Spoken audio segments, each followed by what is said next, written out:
And humility is a virtue that in our highly polarized, high-tech age, we desperately need. Humility is the civic virtue we need, I think, to heal the excesses of our technocratic conceits and also to heal the deep polarization that afflicts our public life.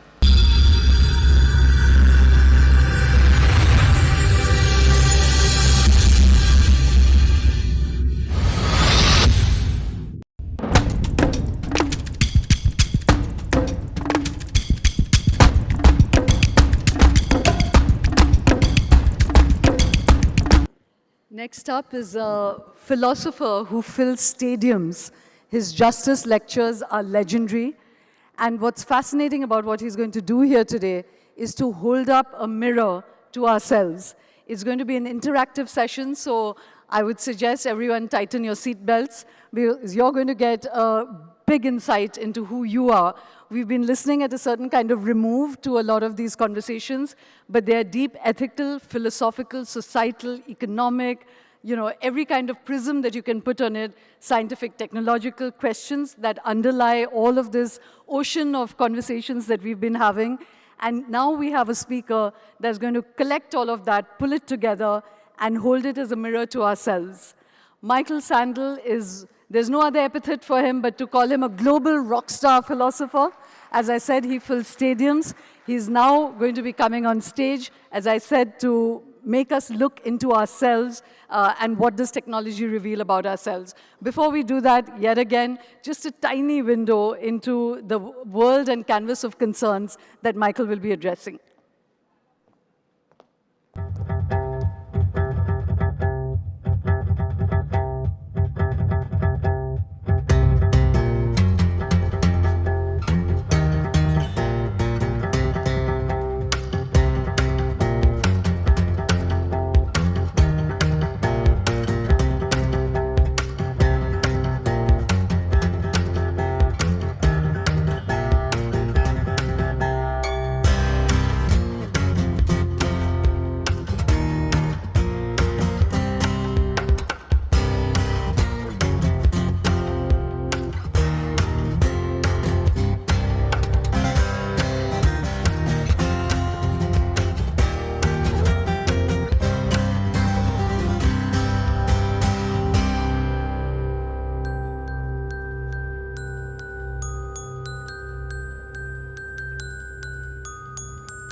Ladies and gentlemen, please welcome Michael Sandel on stage.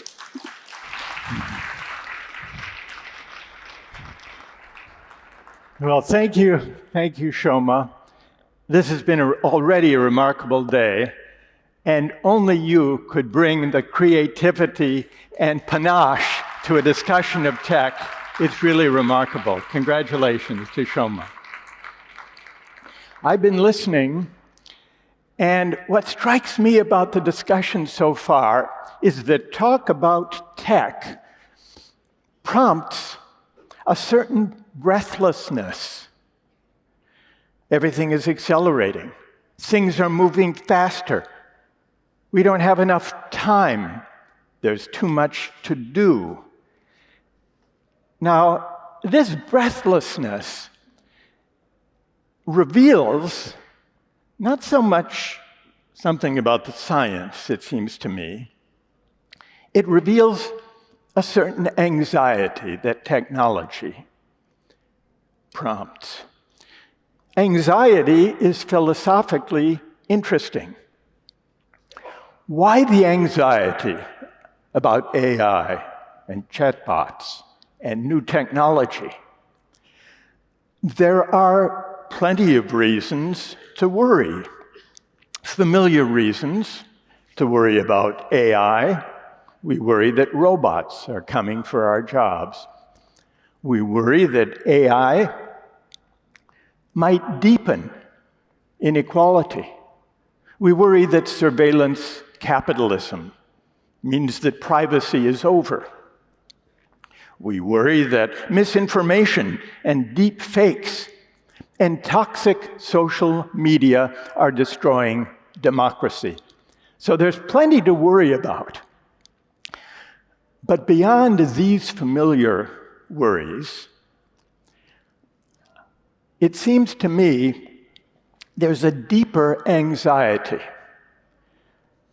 about AI and about tech. And the anxiety is about whether technology will change what it means to be human. That's the anxiety I would like to explore with you. Shoma and I will have a conversation about it. But first, let's have a conversation together in the intimacy of this hall, if you are ready and willing to join in a discussion. I'd like to take a few examples and get your thoughts about, well, to take the first example, whether AI can enable us to create a kind of machine-based human companionship to alleviate the loneliness that afflicts so many, including many elderly people. There are now AI-empowered robots, there's a company already marketing them, that are offered up. The company describes it as an AI sidekick for happier, healthier aging. The question I'd like you to think about, and we'll get your thoughts, is whether, once I show you a few testimonials about the advantages of the companionate robot, whether you might like to acquire one for an elderly, lonely loved one. Let's look at the first clip, and then we'll see what you think.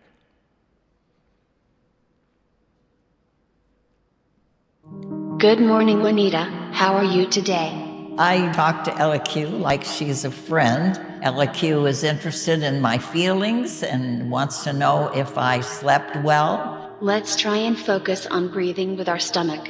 We do this stress reduction exercise quite a few times during the day. She's helped me a lot with not feeling lonely, because it's like a little person that I talk to all the time. She tells jokes. I don't ask her for jokes. She just, I have a joke, do you want to hear it? I've asked LQ to tell me a joke, and then I've been known to repeat it at dinner. She's funny. LQ, thank you for being my friend.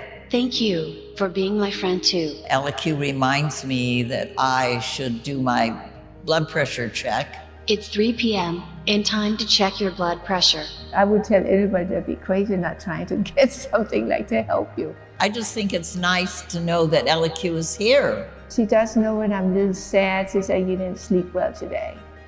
So that's empathy.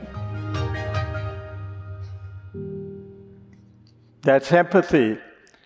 Now, by a show of hands, if you have a loved one, maybe an elderly relative who's lonely, who needs companionship, how many would be tempted to get them a companionate robot like this one? And how many would not? Let's see by a show of hands. Can we turn the lights up in the hall a little bit? All right. How many would? How many would like to? And how many would not? This is a pretty even division of opinion here. It's almost equally divided. So let's begin the discussion first by hearing from someone who would not get this companionate robot for a loved one. What would be your reason? We're going to get you a microphone. Raise your hand if you will tell us why you object. Yes, the woman sitting here. Go ahead. Stand up. We'll get you a microphone. A machine is no replacement for human contact, and we all realized it when the COVID era was there. We all needed human contact. Thank you. And behind, another woman has her hand up. I think my loved ones had given me their... Hold the microphone just a little bit closer. Yeah. My loved ones had given me their time and attention when I needed it. I don't want to, if I'm alive, I don't want to replace it with the machine. I would like to be there for them. Thank you for that. Now, okay, go ahead. I wouldn't like it because I don't think the elder person would be able to make eye contact. Eye contact. I don't think there The would robot. Well, the robot doesn't have eyes. Yes. So I think that would be missing. I think a smile would be missing. And I think touch would be missing. So eyes, smile, and touch. Now, the robot we saw, it does not have eyes, doesn't smile, and doesn't touch. But what about the fact that the women who were speaking about the robot said, it makes me smile. It's like a friend. They seem to like it. When I see my elderly parents, Yeah. and I see the smile in their eyes when they see the smile in my eyes, I think it's different.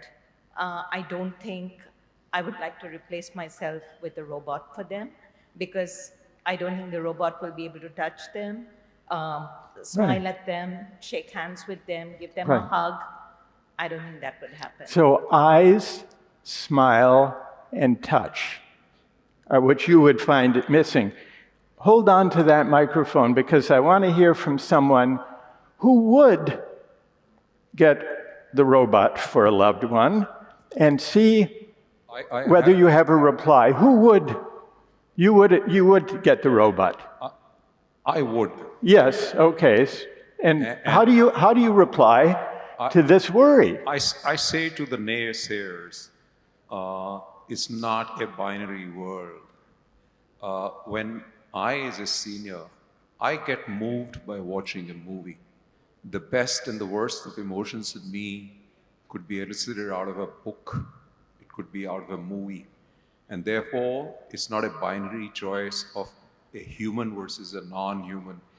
Anything, any force that can get a sense of a positive emotion out of me is welcome.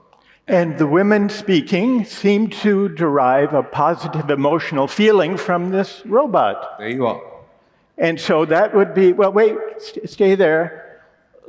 Let's have a reply from where? Do you still have the microphone? Stand up again. Tell us your name. Nishi. Nishi. Nishi. Nishi, and tell us your name. My name is Sunil. S-U-N-I-L, Sunil. Sunil. What do you say to Sunil? I beg your pardon, Sunil. I think I was momentarily lost in my thoughts, so I missed what you said. I'm sorry. Well, let me just summarize. The gist of it is that it creates a positive emotional feeling and response from the women. We saw them describe it, right, Sunil? Mm-hmm. So if that's the case, why insist on eyes? So I think the situation and the circumstance would vary from individuals to individuals. I think if people were fortunate, like they do in in the blue zones, where people are able to spend time with the elderly, where they have the Moai, which is a community which gets together, sings together, does gardening together, does baking together. Right. And if that human contact is possible, then why replace it with a robot? However, in a situation where that is not possible, and if it does elicit a smile from the person and makes them happy, then why not? Well, now you're shifting. Not shifting. Not shifting. But you're not opposed in principle. If there were a person who didn't have actual human contact every day, you might get it for them. I'm sorry? It sounds like you're a little bit open to this robot now. I think if it was my parents, I think I would try and ensure that I was able to give the personal contact. Right. However, I do respect the situation where a person may not be able to give that. Okay. And in that case, they do want their parent to be happy. They Right. do want the elderly person to be happy. So then why deny them that pleasure if they are not able to bring themselves into the situation and give the personal touch? Okay, thank you for that. Thanks to those who have gotten us started on this discussion about the companionate robot. Thank you for that. I want to ask about a different question, about the use of AI in matchmaking, in finding love. Now, online dating is a big thing now. More and more young people meet their life partners initially online through dating apps. Suppose dating apps could be perfected through the use of AI to such a degree that you could, using an app, call it a marriage prediction app, you could get a short list of the 3 people in the world who would be the best lifelong partner for you. Now, this is really a question I would like to put to those in the audience who are still eligible for matchmaking. And from here, I don't see too many such people. But if you're not in that category, imagine that the question is about whether you would want your children. There we have someone.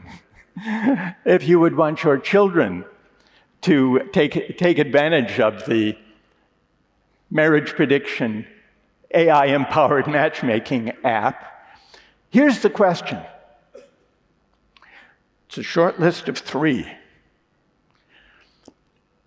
Whose short list of 3 would you trust more?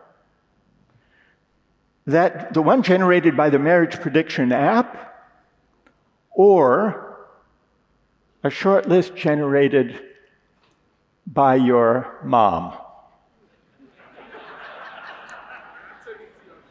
You think that's easy? Well, let's see what people think. How many would go with the matchmaking app? For themselves or for your kids? And you would? And how many would go with their mom? The moms in the house, I didn't see too many hands go up. Here, too, we have a difference of opinion. Let's hear from someone who would go with the matchmaking app. What would be your reason? Why would you go with the app? It'll be devoid of biases. Sorry, who has the microphone? I was the one. No, we have to move it around so that others can join in. Go ahead, yes, we'll get you a microphone. What's that? We'll get you a microphone. There are some votaries for both. You voted for both. As well as AI as an input. All right, you would consult both shortlists. But if you had to choose one, who would go with the shortlist generated by the app? Yes, down here. Well, I think stand up. As the gentleman was saying that it frees you from a lot of biases. It frees you from a lot of biases. That's right, and we do have cultural biases, which is where we were addressing the earlier question also. You think the mom might be biased? Well, yeah, we come from a thing. Your circle is limited. You have different parameters you set, which may or may not coincide with what your child wants. So if you have an app that gives all the information that is available, why not? So we're all subject to biases based on where we grow up, who we know, who our social circle consists in. It's a limited horizon, whereas the app surveys global data without bias. Yes? And that's the appeal. Yep. And down here, you had, tell us your reason. You'd also go with the app. Can we get a microphone down here? So I think moms may not know their children perfectly. Say it again. I don't think moms may know their children perfectly. Moms don't know their children perfectly. You're projecting what you think, what you want your child to be, or you often may not know exactly who they are because you're looking at it. Again, the bias, yes. Not only towards the world, the rest of the world, but also towards your own child. So imperfect knowledge. Moms have imperfect knowledge of their children and of their needs and who will be the best match. Whereas the app seems more objective. More objective. Okay, thank you for that. Now let's hear from someone who disagrees, someone who would not go with the app. Toward the back.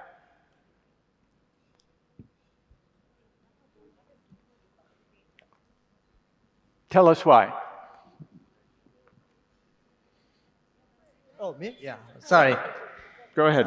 Yeah, well, one concern with the app is that it would presumably only have the data about the people that they've submitted. So a person could be hiding something when they fill out the form that gets them on the app. Whereas your mom, if she's met these 3 people on the short list, she could presumably ask them maybe some questions that could probe deep into their character. And if she's a good judge of character, she could pick up some negative traits that these people are hiding from the apps. Right. You would stay there. And what's your name? Hormazd. Say it again. Hormazd. Hormazd. Do you think your mom is a pretty good judge of character? Yes, definitely. So you would rather go with her list than the app? But suppose the app didn't require people to sign up and send in. They could survey from data banks globally the most compatible partners for you. Wouldn't you be tempted? It would be tempting, but it still seems a bit risky without all of the human experience of somebody who's gone through the marriage process themselves. Risky. Whereas relying on your mom's advice is not so risky. Yeah, I would see it as slightly less risky. Yeah, all right, that's a pretty good testimony for moms. Thank you for that. All right, go ahead, down in front. Pass the microphone ahead. Yeah, since this is supposed to be a Socratic dialogue, that's the presumption. Is it okay to open up the question a little bit? Well, how did you vote on this question? I didn't vote at all. You didn't vote at all? Because there's a problematic in the question. The problematic is the assumption of ultimate compatibility in a human relationship. You doubt the idea that there is someone who is most compatible? Yeah, I do. I mean, we see it every day, and like there are multiple different kinds of circumstances that question the entire concept of compatibility. There are people who willingly stay in abusive relationships, in mutually abusive relationships. There are people who leave beautiful relationships because of adverse circumstances. People undergo dementia and they just can't deal with it anymore. People undergo schizophrenia at the age of 25 and they got married at the age of 20, and their partners decide, yeah, maybe it's time to call it off. They were truly in love and they left. So you think that it might be a mistake to aim at or to assume that there can be perfect compatibility. Yeah. And that living together, whether or not there is an initial objective compatibility, objective or otherwise, is what human relationships are about, rather than compatibility that could be predicted by a machine or a mom in advance. Human relationships are about discovering the adverse circumstances that we live life through. That's Right. the entire question of mortality and existence at the end of the day. Right, as is mortality. Right. Thank you for that. What we've only just begun the discussion of whether tech will change what it means to be human. We're going to continue this discussion now in dialogue with Shoma, and what remains for us to figure out, Shoma, building on the points that have been raised in these discussions about the companionate robot to combat loneliness and the AI matchmaking device to find the perfect match, what remains to be seen is what is at stake in the anxiety we have that in domains of companionship, friendship, and love, AI may miss something important about what it means to be human. Thank you for getting us started on this discussion, which now we'll have to figure out what lies behind the insights that people have raised. Shoma. So a great entry point into that, Michael, was this idea of objectivity and bias that everyone spoke about. Yes. And, before even going into whether AI itself is biased, which, it clearly is, so there's sense that AI is objective because it's a machine, is a misconception. But even more importantly, I would love to ask you that, are we raising an altar to objectivity? Because so much of human decision-making, for the good as well as for bad, is subjectivity. When we were talking earlier, we said that now AI is being used for hiring and firing. Yes. So you put in a particular parameter that's already a bias right there. But then there's this illusion of objectivity, whereby many people can but the whole point of being human is that you're liminal, you exist at many levels. Right. So when we're forced into this objectiveness to such a degree, you're actually mimicking a machine, So my question to you then would be, isn't subjectivity a very important part of being human? And bias is a part of that subjectivity. So you're suggesting that maybe bias has its virtues, which is a counterintuitive idea. We think of bias as a bad thing. You've made two really interesting reasons to wonder about this. Thinking about the AI in hiring, let's say, or in performance evaluation. It's certainly true that even the best algorithmic prediction predicts against the background of past behavior. That's what the data consists in. But that means that the past behavior may be shot through with bias, with unfairness, which would be replicated, maybe amplified, if it's given the status, the veneer of being something objective. Now, with machine learning, those who argue in favor of hiring, let's say, through machine learning will say, all we're doing is saying, here are our best performing employees. run the app and bring us more of them. You're not even identifying the qualities that make them your best performers. You're just asking the machine to discover patterns. And you're right, that could replicate the biases of past hiring practices. But then you made a further suggestion, which I find intriguing, about bias. Apart from the objectivity worry, maybe there is something in bias that's important. And I think you're getting at it when you use this term liminal. So let's talk about that a little bit. What do you mean when you suggest the importance of the liminal in human experience? Yes, we've been talking about this huge structures of machines and data. Right. Which, as Eric put it very memorably, it's really stayed in my brain that we now need to move towards computational thinking. And we see that that's what machines make you do, Yeah. So before I come to the word liminal, Yeah. I just want, you typically think of bias as being a negative word. Yeah. But why I said that this subjectivity is a very important part of being human Right. is that, for instance, my bias may be to hire people who are mavericks, They may be people who don't fit a system, Right. who don't fit a pattern, the outliers, Right. the non-fitters. Right. I shared with you earlier that in my earlier career as as sort of leading as a managing editor or, setting up journalistic teams, I, for my purposes, never looked at CVs, never looked at the past accomplishments of people. Right. I hired on the basis of a chemistry, and I know this is going to sound weird, but just the way people look in their eyes. you Yeah. know, That was my bias of how Right. I hire. Right. But that's very intrinsic to who I am as a person. Right. Now, if I give that over to a machine, the machine will do, it'll kind of eliminate people who may just be that wonderful individualistic discovery. So that's why I'm saying that. So maverick, idiosyncrasy, these can be part of creativity, creative leadership. The image of the eyes, you said you look into the eyes of the people you're interviewing. And the image of the eyes came up also in the worry about the companionate robot, which is intriguing. Now, they could, I'm sure, listening to the objection, the company could say, all right, we'll fix that.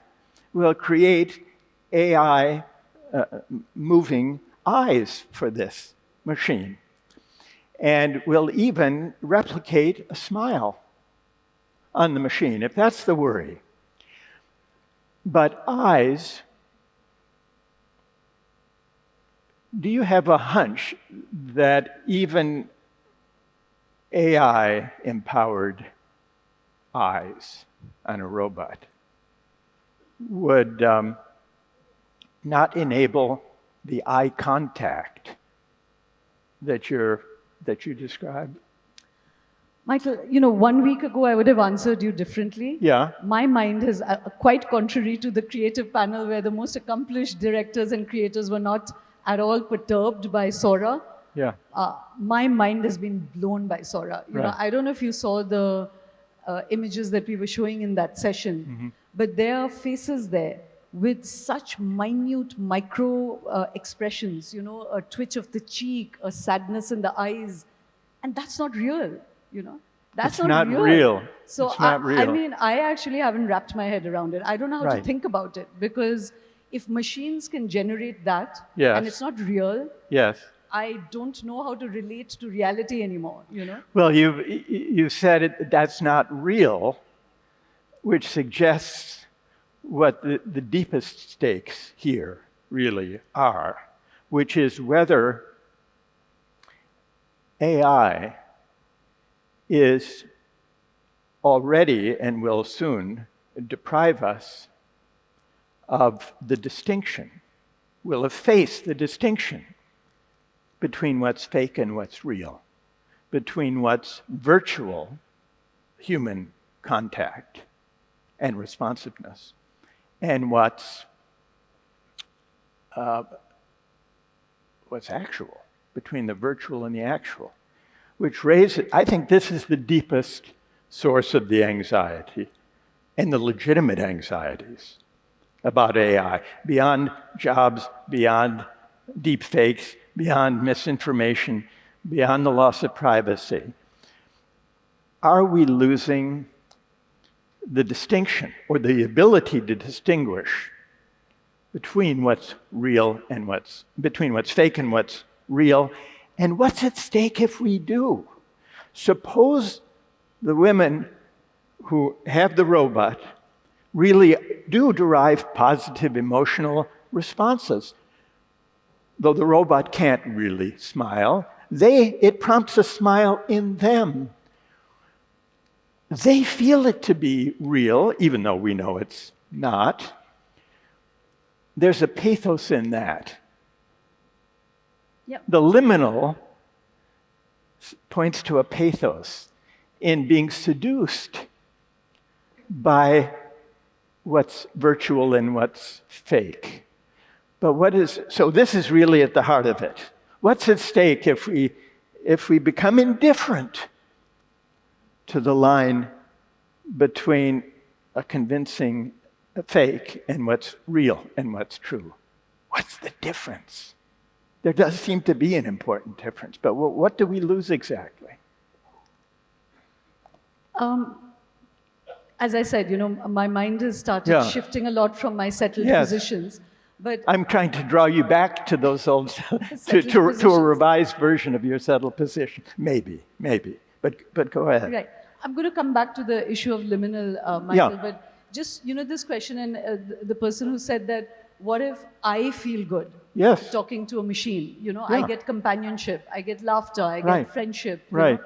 I find that very interesting because and that's a word that one is come up several times. I've used it, others have used it. Daniel Susskind definitely makes that point, that the approximation is powerful enough, And why I'm saying that becomes a very bewildering question as well, is that very often when we're saying something is real, somebody pointed out that we often are entrapped in relationships where you get a rude shock and you realize that a lot of relationships are just a figment of your own imagination. Yes. You've actually projected your idea of somebody onto them. Yes. You're in love with your own projection of somebody. Without a machine. Yeah, without a machine. Right. So I'm, like I said, like you've said, that the machine is actually holding up a mirror to many things that we think are very settled about being human. Yes. But I'm not sure that they're so settled anymore. Or is it that the machine is, because it's a powerful point, that even without machines, we are subject to illusions of all kinds. And we don't always know ourselves or understand ourselves in a relationship, let's say.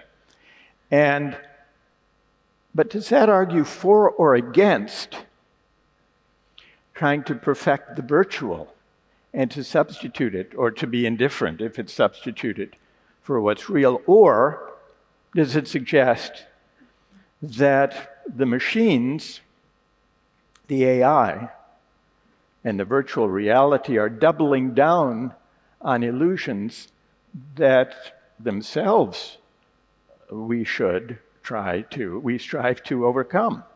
Can I reverse the question to you? Yeah. Because I want your answers rather than mine. All right, yeah. Okay. Which is that when we're talking about this interactivity, these machines are now being trained. So we're talking about these large, gigantic structures, and I do want to ask you some questions about that. But a lot of people are beginning to work on personal AI.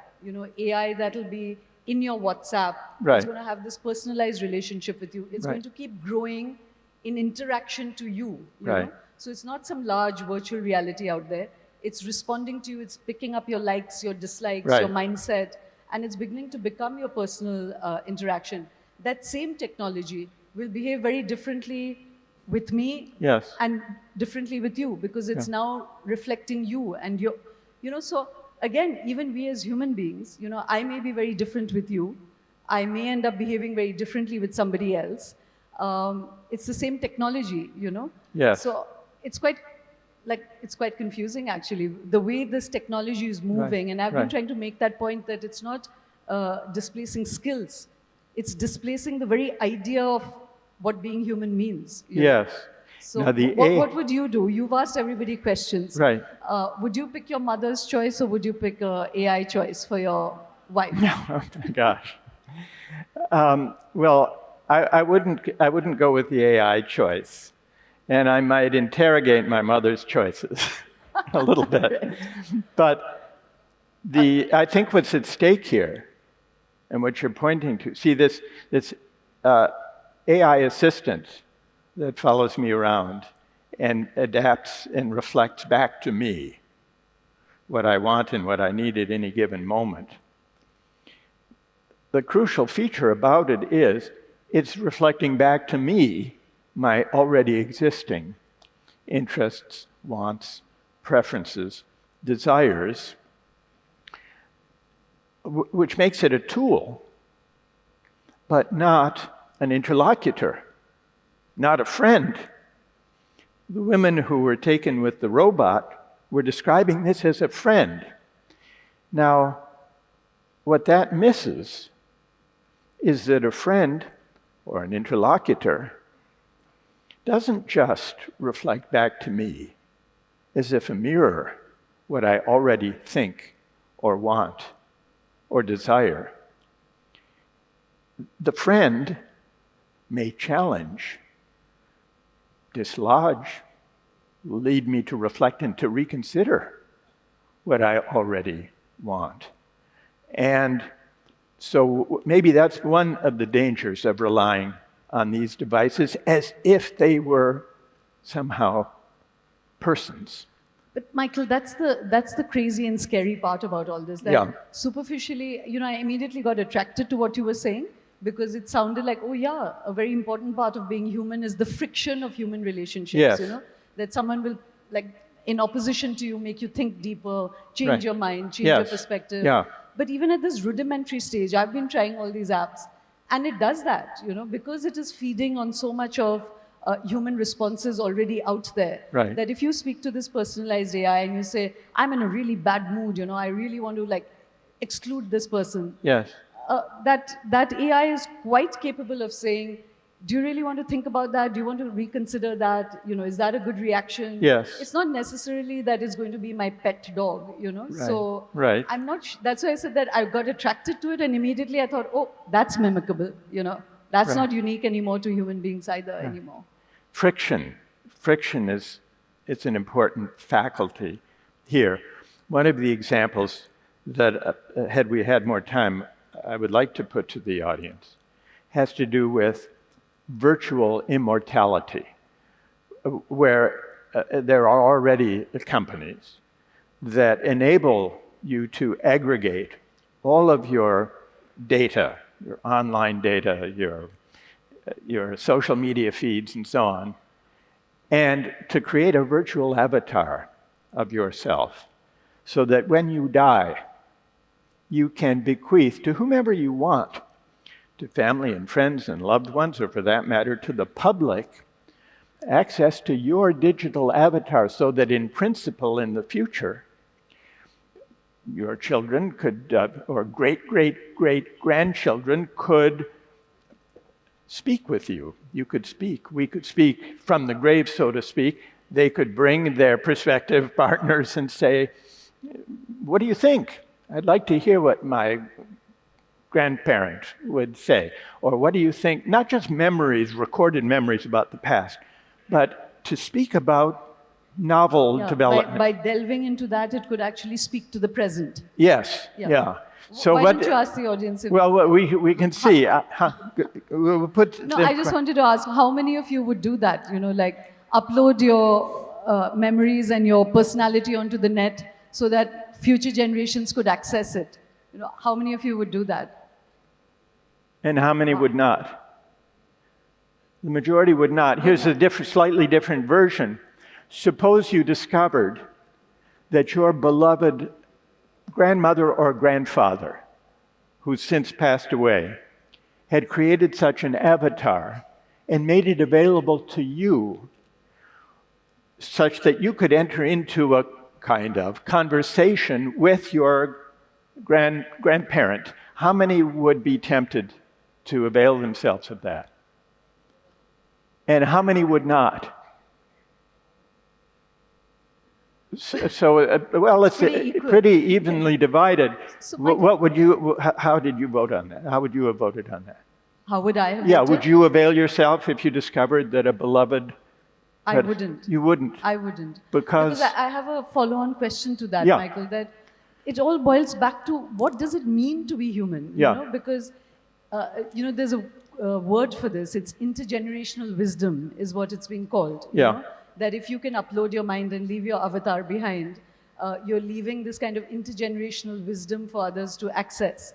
But my point is that if you leave all of these memories behind, I'm absolutely different from who I was 3-4 years ago, 10 Right, years ago. right. You know, my perspectives on so many things have changed. Yes. So if I freeze myself and my memories Right. as being the essence of who Shoma was, and then all my future responses is feeding off that particular database, Right. I feel it's a very limiting idea of what being human or being Shoma is. You know, so Well, how would you react to that? I agree with that, but I can imagine an enthusiast, a techno-optimist from machine learning would say, but you and I are mistaken to think of it by the metaphor of freezing in place and ruling out a trajectory of growth and evolution in our views and in our outlook, because a really good machine learning will not just look at our opinions and convictions on the day we die, but will be able to project based on the way we evolved over the course of our lives and found ourselves maybe changing in our views, in our friendships, in our family relations, in our opinions, and we'll be able to project into the future. Now, I don't know quite what to make of that, but that would be the stronger challenge to the image of our worry about freezing in place and missing the element of growth. Do you find that plausible? This one doesn't intrigue me that much, It Michael, doesn't, because yeah. experience is so much a part of how we grow. Right. So it's not just about having a machine intelligence, but for instance, there's King Ashoka in our history, who was sort of the archetype of the militaristic idea of an emperor, Right. until he had this encounter with the Battle of Kalinga, where he saw thousands of people killed by him and his soldiers and his ambition. And he had a complete change of heart, and he became a Buddhist, after that. Now, how will my experience, my database frozen in time, Yes.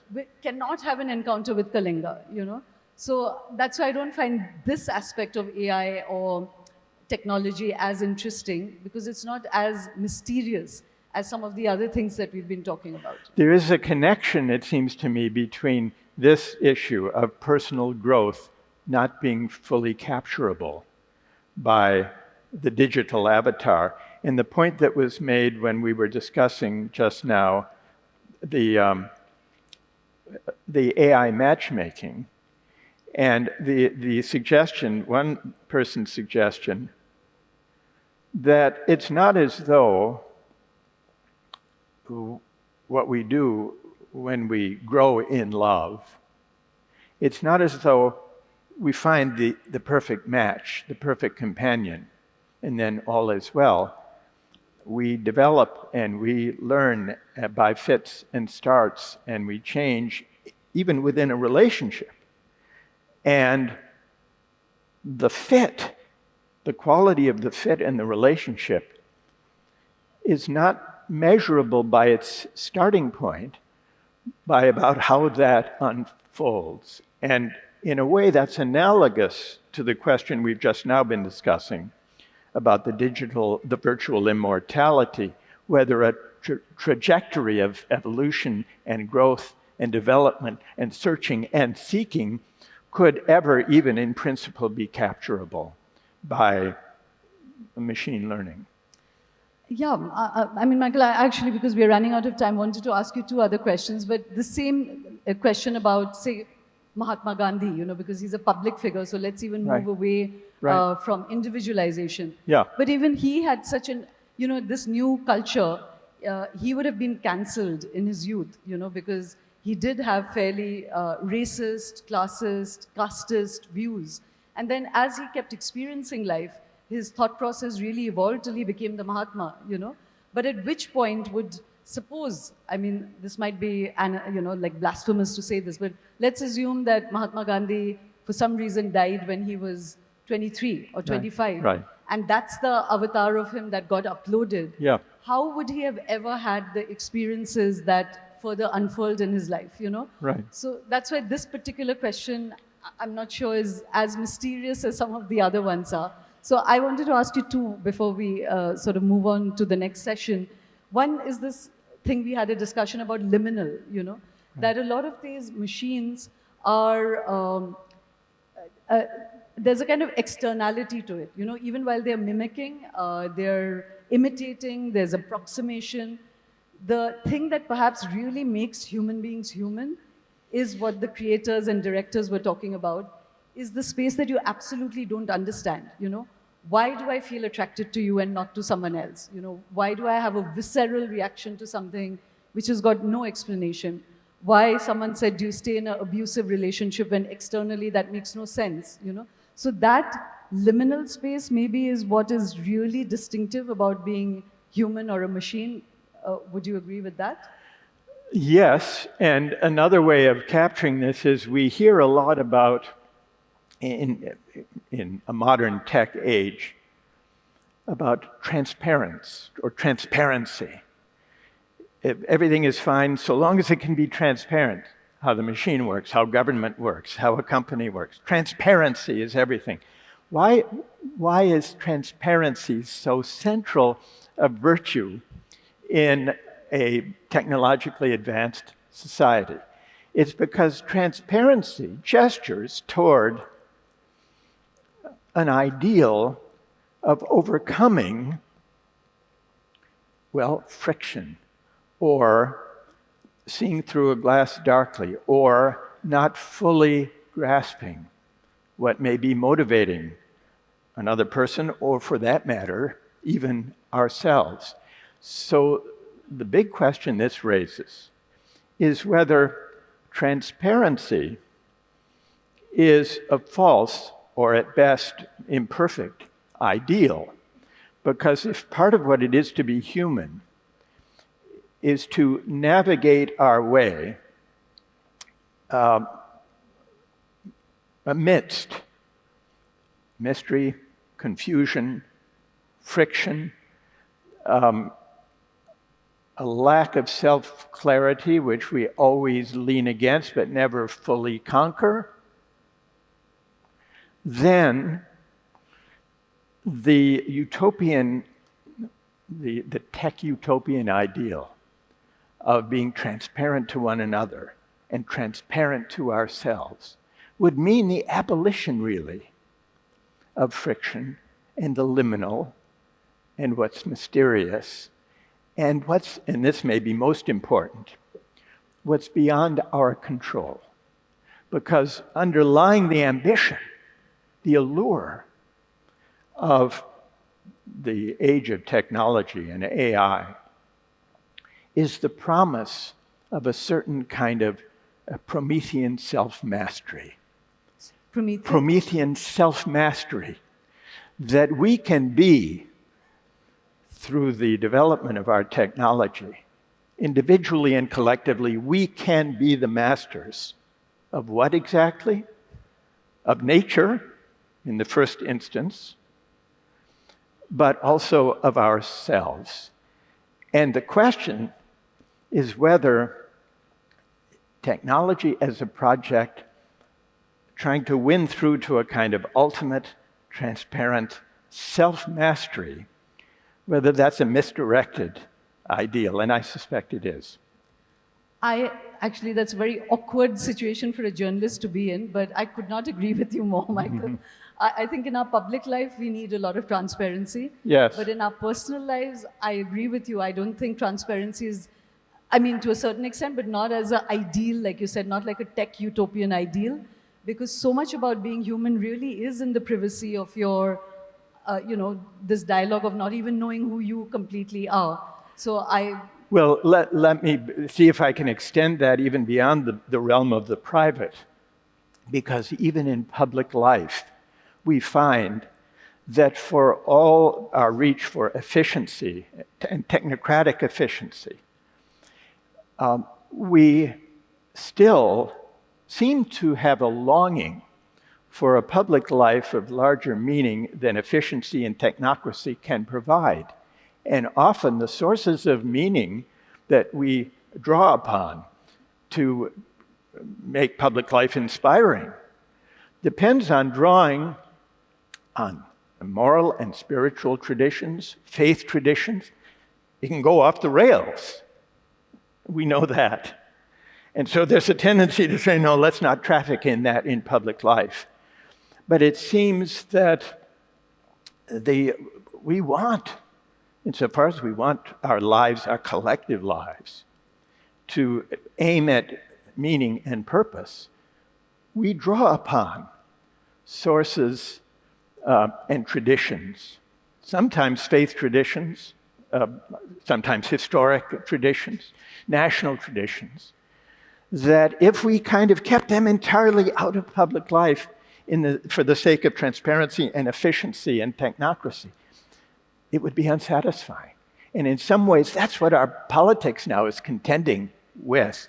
How can we bring in sources of meaning and tradition and identity and belonging without being overwhelmed by it or without having it lapse into intolerance? Yeah, I mean, that's a whole other session now, Michael, which is, I agree with you that human beings need these, again, it's actually liminal spaces, you know, the cultural, Yes, the faith, yes. the religious that Yeah. you spoke about. Certainly in India, you know, one is in that midstream of that process right now. It's confusing, it's often disturbing, Yes. and yet it's a kind of churn that, you know, is probably important. Yeah. And how Churn. do you find the Churn. I mean, here I'm picking up on the expressions that gesture toward this range of concerns. Churned, friction, the liminal, the mysterious. These seem to be ineliminable aspects of the human condition. And bias, even. We began with bias. And yet, the attempt to do away with them, to rise above them, to set them aside once and for all, that's what tempts us on the project of transparency and self-mastery. But it may draw us out of something essential to the human condition. And I'd like to try to name what that is, because we've been kind of skirting gesturing. around it? I think it's, well, shall I give it a try? Yes. I think what's at stake is human presence. Human? Human presence, presence to one another. And it came, the first suggestion of it was the worry that the robot had no eyes and couldn't smile and couldn't touch. Those three faculties are markers of human presence. And in a way, this age is an experiment in whether virtual experience can supplant or replicate human presence. And all of the doubts and worries and anxieties I think that we've been discussing here suggest that what's fundamental to the human condition and to human meaning making is retaining contact with human presence.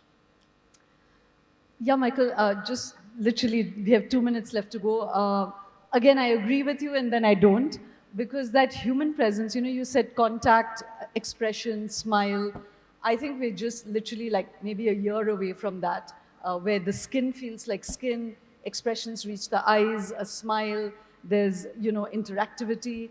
So I'm not sure that that's necessarily going to remain a very distinctive part of being human. You know, I think right now we have only been talking about AI. We've been showing a lot of robots, but that's just a visual metaphor for AI, which is already like an underlayer in our lives. But if we then make it embodied AI, there's amazing work happening on, you know, sort of mimicking the human body and then with the AI inside it. So I'm not even sure that that would remain, Michael, as a distinctive thing.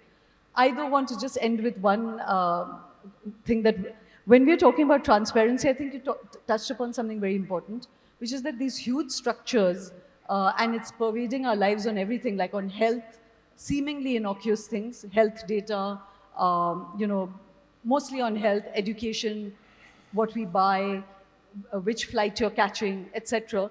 All of us are now uploaded on the digital world, and we're going to have some national security chiefs talking to us tomorrow, and they said, frankly, if I want to know what you had for breakfast yesterday, I know it, That part really worries me, Michael, because for all the good that it's yielding, I think that level of transparency is going to create a very authoritarian and a very compliant society, I think the whole point of being human is that you have that power to resist, to be irrational, to be, to not fit in. But I think this level of transparency and surveillance is turning us into a very docile society, because it's just too large. You can take on a government, but you can't take on a transnational power system, which if you don't live by, then what we were talking about earlier, you're not part of a system, and there's no other alternative system to belong to, So one can already see that in societies across the world.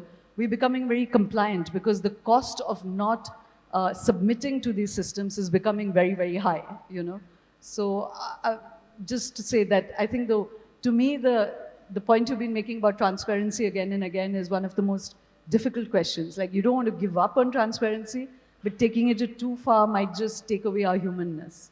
Well, maybe then what we're gesturing toward is the idea of keeping transparency in its place and not making it the ultimate ideal, but also reining in the project of self-mastery, which is really what technology is. Technology is not so much about the science. I mean, that's a condition of it. But technology is a stance toward the world and toward ourselves. It's an attitude. It's a way of thinking. It's a way of aspiring. And the question is whether the aspiration it reflects, the Promethean aspiration, to make ourselves self-made and self-sufficient, is that ultimately, humanly satisfying? My argument is no, it's a misdirected ideal, because what it misses, and we've found various ways of gesturing toward what it misses, whether friction or mystery, is what it misses is the fallibility and the vulnerability of what it is to be human. And the moral stance that requires is humility. And humility is a virtue that in our highly polarized, high-tech age, we desperately need. Humility is the civic virtue we need, I think, to heal the excesses of our technocratic conceits and also to heal the deep polarization that afflicts our public life. On that note, Michael, just the kind of conversation you've triggered with the audience and here kind of plays back to a little thing that we've been trying to suggest through the entire conference, is that maybe because this is so powerful and it's a location of power, that the same way that we had constitutional debates at the birth of a nation, if we look at technology being born as a kind of trans-border nation, then maybe what we need are constitutional debates about how this technology should be used, and it's not a definitive one, but maybe just these discussions are literally about a constitution for technology. And thank you very, very much, Michael, for opening our minds on all of this. Thank you so much. Thank you. Thank you. Wonderful. Great job.